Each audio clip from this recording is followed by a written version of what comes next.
രാഹുലിനെ സഭയിൽ നിന്നും സസ്പെൻഡ് ചെയ്യേണ്ടതില്ലെന്ന നിലപാടിലാണ് സ്പീക്കറും നിയമസഭാ സെക്രട്ടേറിയറ്റും. ലൈംഗിക പീഡന കേസിൽ അറസ്റ്റിലായ രാഹുൽ മാങ്കൂട്ടത്തിലിനെ നിയമസഭാ അംഗത്വത്തിൽ നിന്ന് അയോഗ്യരാക്കുന്നതിനുള്ള സാധ്യത തേടുമെന്നും സ്പീക്കർ പ്രഖ്യാപിച്ചെങ്കിലും തിടുക്കപ്പെട്ട നീക്കമുണ്ടാക്കാൻ ഇടയില്ല. അന്വേഷണം നടക്കുന്ന ക്രിമിനൽ കേസിൽ സഭയുടെ എത്തിക്സ് ആൻഡ് പ്രിവിലേജ് കമ്മിറ്റിക്ക് നടപടിയെടുക്കാൻ കഴിയുമോ എന്ന നിയമപരമായ ആശയക്കുഴപ്പം നിയമസഭാ സെക്രട്ടേറിയറ്റിന് ഉണ്ട്. കോടതിയുടെ മുന്നിലുള്ള വിഷയങ്ങളിൽ നിയമസഭ നിയമനിർമ്മാണം നടത്തിയാൽ കോടതി അലക്ഷ്യമാകില്ല. എന്നാൽ സഭയ്ക്ക് പുറത്തെ സംഭവത്തിൽ അന്വേഷണം നടക്കുന്ന കേസിൽ MLAയെ പുറത്താക്കാൻ കഴിയുമോ എന്നതിലാണ് അവ്യക്തത. സഭയ്ക്ക് സ്വാതന്ത്ര്യമുണ്ടെന്ന് പാർലമെന്ററി രംഗത്തെ വിദഗ്ധരടക്കം അഭിപ്രായപ്പെടുന്നുണ്ടെങ്കിലും സർക്കാരും നിയമസഭാ സെക്രട്ടേറിയറ്റും കരുതലോടെയാണ് നീങ്ങുന്നത്. രാഹുലിനെ ക്രിമിനൽ കേസിൽ റിമാൻഡ് ചെയ്തതായി പത്തനംതിട്ട മജിസ്ട്രേറ്റ് കോടതി നൽകിയ റിപ്പോർട്ട് മാത്രമാണ് സ്പീക്കറുടെ മുൻപിലുള്ളത്. നിയമസഭാ അംഗമെന്ന പദവിക്കും സഭയുടെ അന്തസ്സിനും കളങ്കമുണ്ടാക്കുന്ന പ്രവൃത്തി ചെയ്തതായി സ്പീക്കർക്ക് പരാതി കൂടി ലഭിക്കണം. അദ്ദേഹം പരിശോധിച്ച ശേഷം എത്തിക്സ് ആൻഡ് പ്രിവിലേജ് കമ്മിറ്റിക്ക് വിടണം. കമ്മിറ്റി അന്വേഷണത്തിന്റെ ഭാഗമായി MLAയും പരാതി നൽകിയ ആളെയും ആവശ്യമെങ്കിൽ കേസിലെ അതിജീവിതയും അന്വേഷണ ഉദ്യോഗസ്ഥനെയും കേൾക്കണം. നടപടി ശുപാർശ ചെയ്തുകൊണ്ടുള്ള റിപ്പോർട്ട് സ്പീക്കർക്ക് നൽകണം. തുടർന്ന് സഭയാണ് നടപടി തീരുമാനിക്കുക. ഇത് ഏതായാലും ഈ നിയമസഭയുടെ കാലാവധിക്കുള്ളിൽ നടക്കില്ല.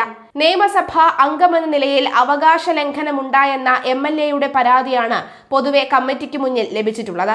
ഈ കമ്മിറ്റിയുടെ കാലത്ത് PT തോമസ്, PV ശ്രീനിജൻ എന്നിവർ ഇത്തരത്തിൽ പരാതി നൽകിയിട്ടുണ്ട്. PV അൻവറിനെതിരെ ലഭിച്ച പരാതിയാണ് MLAക്കെതിരെ മുൻപ് വന്നിട്ടുള്ളത്. റിപ്പോർട്ട് നൽകിയെങ്കിലും അതിനിടെ അൻവർ രാജിവെച്ചു. MLAയിൽ നിന്ന് പ്രതീക്ഷിക്കുന്ന ധാർമ്മികത, സദാചാരം എന്നിവയ്ക്ക് വിരുദ്ധമായ പ്രവൃത്തി രാഹുൽ ചെയ്തുവെന്നാണ് കമ്മിറ്റിക്ക് ബോധ്യപ്പെടേണ്ടത്. എന്നാൽ ഇവ എന്തെന്ന് സഭാ ചട്ടങ്ങളിൽ കൃത്യമായി നിർവചിക്കുന്നില്ല. പോലീസിന്റെ FIR, റിമാൻഡ് റിപ്പോർട്ട് എന്നിവയിലെ വിവരങ്ങളും മാധ്യമ വാർത്തകളുമുള്ള പ്രാഥമികമായി ആശ്രയിക്കേണ്ടി വരിക. രാഷ്ട്രീയമായ ചോദ്യങ്ങളും സ്പീക്കർക്കെതിരെ ഉയരാം. തൊണ്ടി മുതൽ തിരിമറി കേസിൽ ആന്റണി രാജുവിനെ കോടതി ശിക്ഷിക്കുന്നതുവരെ കാത്തിരുന്നു. മുകേഷ്, എൽദോസ് കുന്നപ്പള്ളി, വിൻസെന്റ് എന്നിവരുടെ വിഷയങ്ങൾ എത്തിക്സ് കമ്മിറ്റി പരിശോധിച്ചതുമില്ല. ഒരാളെ നിയമസഭ അംഗത്വത്തിൽ നിന്ന് പുറത്താക്കുന്നത് എത്തിക്സ് കമ്മിറ്റി അല്ലെന്ന് പ്രതിപക്ഷ നേതാവ് VD സതീശൻ പറഞ്ഞു. അത് അറിവില്ലായ്മ കൊണ്ട് പറയുന്നതാണ്. ആന്റണി രാജുവിന്റെ അംഗത്വം പോയത് 2 വർഷത്തിലധികമുള്ള ശിക്ഷ കിട്ടിയപ്പോൾ സ്വാഭാവികമായി സംഭവിച്ചതാണ്. അല്ലാതെ ജയിച്ച ഒരാളുടെ അംഗത്വം കളയാനുള്ള വകുപ്പ് എത്തിക്സ് കമ്മിറ്റിക്കുമായി ബന്ധപ്പെട്ട് ഉള്ളതായി അറിവില്ല. പുറത്താക്കിയ ഒരാളുടെ രാജി എങ്ങനെയാണ് പാർട്ടി ആവശ്യപ്പെടുന്നതെന്നും അദ്ദേഹം ചോദിച്ചു. സഭാ അംഗങ്ങളുടെ പെരുമാറ്റത്തിന് ഒരു നിലവാരവും പ്രതീക്ഷിക്കുന്നുണ്ട്. അതിലുള്ള വീഴ്ച സഭയുടെ അന്തസ്സിന് കളങ്കമാകുന്നുവെന്ന് വന്നാൽ നടപടിയെടുക്കാൻ എത്തിക്സ് കമ്മിറ്റിക്ക് അധികാരമുണ്ട്.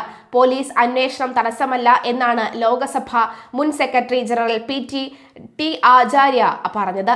രാഹുലിന്റെ കേസ് കമ്മിറ്റിയിലേക്ക് ഇതുവരെ എത്തിയിട്ടില്ല. കമ്മിറ്റി അർദ്ധ ജുഡീഷ്യൽ സ്വഭാവമുള്ളതാണ്. പോലീസ് അന്വേഷണം നടക്കുന്നുണ്ടെങ്കിലും സാമാജികന്റെ വീഴ്ച പരിശോധിക്കാം. ഇതായിരുന്നു നിയമസഭ പ്രിവിലേജ് ആൻഡ് എത്തിക്സ് കമ്മിറ്റി അധ്യക്ഷൻ മുരളി പെരുന്നെല്ലിയുടെ അഭിപ്രായം. പാർട്ടി പറയുന്ന മട്ടിൽ പ്രവർത്തിക്കാൻ സ്പീക്കർ തയ്യാറല്ല. മറ്റൊരു MLAയ്ക്കും നൽകാത്ത ശിക്ഷ രാഹുലിന് നൽകുന്നതിലും AN ഷംസീറിന് താല്പര്യമില്ല. 2-3 മാസം മാത്രമാണ് നിലവിലുള്ള സഭയ്ക്ക് കാലാവധിയുള്ളത്. അതിനിടയിൽ രാഹുലിനെതിരെ നടപടിയെടുക്കാൻ ഷംസീർ ആഗ്രഹിക്കുന്നില്ല. അങ്ങനെ സംഭവിച്ചാൽ അതിൽ രാഷ്ട്രീയം വരുമെന്നും ഷംസീർ വിശ്വസിക്കുന്നു. പാലക്കാട് MLA രാഹുൽ മാങ്കൂട്ടത്തിലിനെ 3ാമത്തെ പരാതിയിൽ അറസ്റ്റ് ചെയ്തത് ജയിലിൽ അടച്ചപ്പോൾ ഏറ്റവും കൂടുതൽ ചർച്ചയാകുന്നത് മുകേഷ് MLAയ്ക്ക് എതിരായ കേസും തുടർ നടപടികളുമാണ്. നിലവിലെ നിയമസഭയിൽ രാഹുൽ ഉൾപ്പെടെ 4 സിറ്റിംഗ് MLAമാരാണ് ലൈംഗിക പീഡന പരാതി നേരിടുന്നത്. CPM MLA മുകേഷിനെതിരെ 2 കേസുകളിൽ കുറ്റപത്രമുണ്ട്. കോൺഗ്രസ് MLAമാരായ വിൻസെന്റും എൽദോസ് കുന്നപ്പള്ളിയും ബലാത്സംഗ കേസുകളിൽ വിചാരണ നേരിടുകയാണ്. അതിജീവിതയുടെ ദൃശ്യങ്ങളുള്ള മൊബൈൽ കണ്ടെത്താൻ പോലീസ് കൊല്ലം MLAയും ചലച്ചിത്ര താരവുമായ മുകേഷിനെതിരെ 2 ലൈംഗിക പീഡന കേസുകളിൽ കുറ്റപത്രം കോടതികളിലുണ്ട്.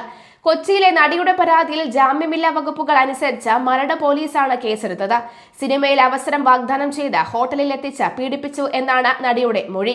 ഹേമ കമ്മിറ്റി റിപ്പോർട്ടിലെ പരാമർശങ്ങളെ തുടർന്ന് രജിസ്റ്റർ ചെയ്ത പീഡന കേസുകളിൽ ഈ വർഷമാണ് കുറ്റപത്രം നൽകിയത്. മുകേഷ് ചലച്ചിത്ര താരമായിരിക്കുമ്പോൾ ചലച്ചിത്ര മേഖലയിലെ സ്ത്രീകളെ ബലാത്സംഗം ചെയ്തെന്നായിരുന്നു ആരോപണം. ഡിജിറ്റൽ തെളിവുകൾ ഉൾപ്പെടെ പരിശോധിച്ചാണ് പോലീസ് 2025 ഫെബ്രുവരിയിൽ എറണാകുളം ജുഡീഷ്യൽ മജിസ്ട്രേറ്റ് കോടതിയിൽ കുറ്റപത്രം സമർപ്പിച്ചത്. മുകേഷിനെതിരെ ഇതേ നടിയുടെ പരാതിയിൽ വടക്കാഞ്ചേരി പോലീസ് രജിസ്റ്റർ ചെയ്ത കേസിൽ നേരത്തെ കുറ്റപത്രം സമർപ്പിച്ചിരുന്നു. കോവളം MLAയും കോൺഗ്രസ് നേതാവുമായ M. വിൻസെന്റിനെതിരെ ബലാത്സംഗ കേസിൽ കുറ്റപത്രം കോടതിയിലുണ്ട്. 2017 ജൂലൈയിൽ അയൽവാസിയായ സ്ത്രീയാണ് വിൻസെന്റിനെതിരെ ബലാത്സംഗ കേസ് നൽകിയത്. അറസ്റ്റിലായ വിൻസെന്റ് പിന്നീട് ജാമ്യത്തിൽ ഇറങ്ങി. കേസിൽ ആ വർഷം അവസാനം തന്നെ നെയ്യാറ്റിൻകര കോടതിയിൽ കുറ്റപത്രം സമർപ്പിച്ചു. ബാലരാമപുരം സ്വദേശിനിയായ വീട്ടമ്മ അമിതമായ ഗുളിക കഴിച്ച് ആത്മഹത്യ ചെയ്യാൻ ശ്രമിച്ചതോടുകൂടിയായിരുന്നു കേസിന്റെ തുടക്കം. വിൻസെന്റിനെതിരെ അവരുടെ ഭർത്താവ് പോലീസിന് പരാതി നൽകി. ബോധം തിരിച്ചു കിട്ടിയ വീട്ടമ്മയുടെ മൊഴി 2ാം ദിവസം മജിസ്ട്രേറ്റ് രേഖപ്പെടുത്തി. 2016 ഒക്ടോബർ നവംബർ മാസങ്ങളിലായി വിൻസെന്റ് ലൈംഗികമായി പീഡിപ്പിച്ചുവെന്നായിരുന്നു മൊഴി. പരാതി ശരിവെക്കുന്ന സാക്ഷിമൊഴികളും ശാസ്ത്രീയ തെളിവുകളുമാണ് 800ഓളം പേജുകളുള്ള കുറ്റപത്രത്തിൽ ഉൾപ്പെടുത്തിയത്. പീഡിപ്പിച്ചെന്ന് പറയുന്ന ദിവസം വീട്ടമ്മയുടെ വീട്ടിലേക്ക് MLA കയറുന്നത് കണ്ടുവെന്ന് പറയുന്ന 3 ദൃക്സാക്ഷികളുടെ മൊഴിയും കുറ്റപത്രത്തിലുണ്ട്. പെരുമ്പാവൂർ MLAയും കോൺഗ്രസ് നേതാവുമായ എൽദോസ് കുന്നപ്പള്ളിക്കെതിരെയും ബലാത്സംഗ കേസിൽ കുറ്റപത്രം നിലവിലുണ്ട്. 2022 എൽദോസ് പലതവണ പീഡിപ്പിച്ചെന്നും വധിക്കാൻ ശ്രമിച്ചെന്നും കാട്ടി തിരുവനന്തപുരം സ്വദേശിയായ അധ്യാപിക നൽകിയ കേസിലാണ് കുറ്റപത്രം. മദ്യപിച്ച് വീട്ടിലെത്തിയ തന്നെ ശാരീരികമായി ഉപദ്രവിച്ചെന്നും പിന്നീട് കാറിൽ ബലമായി കയറ്റി കോവളത്തെത്തിച്ച് പാറക്കെട്ടിൽ നിന്നും തള്ളിയിട്ട് കൊല്ലാൻ ശ്രമിച്ചെന്നും പരാതി ഉണ്ടായിരുന്നു. മുൻകൂർ ജാമ്യം ലഭിച്ചതിനാൽ എൽദോസ് ജയിലിൽ പോയില്ല. തിരുവനന്തപുരം ജില്ലാ ക്രൈംബ്രാഞ്ച് നെയ്യാറ്റിൻകര കോടതിയിലാണ് 2024 മേയിൽ കുറ്റപത്രം സമർപ്പിച്ചത്. അടിമലത്തുറയിലെ ലോഡ്ജിൽ വെച്ചാണ് യുവതി ആദ്യം പീഡിപ്പിക്കുന്നത്. പിന്നീട് കുന്നത്ത് നാട്ടിലും ഈ യുവതി താമസിക്കുന്ന വീട്ടിൽ വെച്ചും പലതവണ പീഡിപ്പിച്ചിരുന്നതായാണ് കുറ്റപത്രത്തിൽ പറയുന്നത്. യുവതിയെ ഭീഷണിപ്പെടുത്താൻ കൂടെ നിന്നവെന്ന് ആരോപിച്ച് എൽദോസിന്റെ 2 സുഹൃത്തുക്കളെയും പ്രതി ചേർത്തിരുന്നു. 1ാം പിണറായി സർക്കാരിൽ ഗതാഗത മന്ത്രിയായിരുന്ന AK ശശീന്ദ്രനെതിരെയും 2017 ലൈംഗിക പീഡന പരാതി ഉണ്ടായിരുന്നു. പരാതിയുമായി എത്തിയ യുവതിയോടും ശശീന്ദ്രൻ ലൈംഗിക ചുവയോടെ ഫോണിൽ സംസാരിച്ചിരുന്നു എന്നായിരുന്നു ആരോപണം ഉയർന്ന ഉടൻ ശശീന്ദ്രൻ മന്ത്രിസ്ഥാനം രാജിവെച്ചിരുന്നു. 2018 ജനുവരി തിരുവനന്തപുരം ചീഫ് ജുഡീഷ്യൽ മജിസ്ട്രേറ്റ് കോടതി കുറ്റവിമുക്തനാക്കിയതോടെ മന്ത്രിസ്ഥാനം തിരിച്ചുകിട്ടി. ഒരു ചാനൽ മനഃപൂർവ്വം ഒരുക്കിയ കെണിയിൽ കുടുങ്ങുകയായിരുന്നു ശശീന്ദ്രൻ എന്ന് അന്വേഷണത്തിൽ തെളിഞ്ഞു.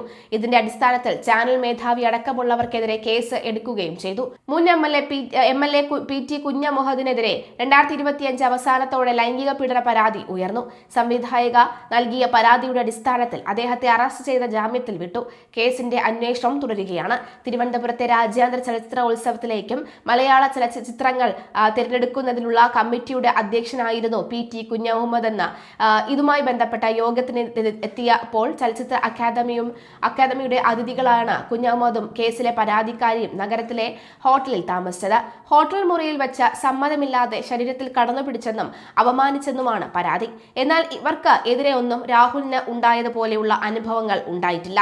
ഷംസീറും രാജേഷും സ്പീക്കറുമായി പ്രവർത്തിച്ച കാലത്ത് ഇത്തരം കേസുകൾ നിയമസഭയ്ക്ക് മുന്നിൽ വന്നിട്ടുണ്ട്.